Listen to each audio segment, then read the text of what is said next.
আজ আপনারা এখানে কি দাবি নিয়ে এসেছেন? আজকে আমরা এখানে এসছি, এই দেখতে পাচ্ছেন পাশেই কাঁদর। এই কাঁদরে বর্ষার সময় জল হয় এবং সেই জলের ফলে প্রচুর মাছ হয়। তো এখানে রেওয়াজ ছিল, দীর্ঘদিন ধরে বামফ্রন্ট আমলে রেওয়াজ ছিল যে এই কাঁদরের টেন্ডার হতো এবং টেন্ডারের মাধ্যমে যারা টেন্ডার গ্রহণ করতো বা টেন্ডার যারা পেত তারা মাছ চাষ করতো এবং মাছ তারা নিত, সরকারিভাবে টেন্ডার হতো।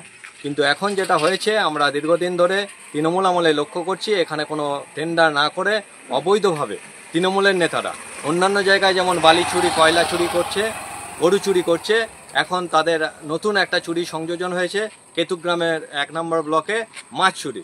সেই মাছ চুরি করছে তারা এবং সরকারি যে রাজস্ব, সেই রাজস্ব ফাঁকি দিতে চাইছে।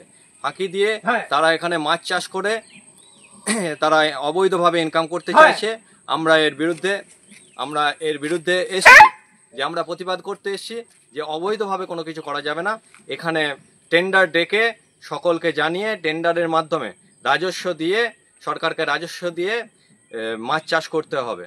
আর যদি এর অন্যথা হয় আমরা এর প্রতিবাদ করব, আমরা রাস্তায় নামবো, দরকার হলে আমরা দীর্ঘস্থায়ী আন্দোলনে নামবো।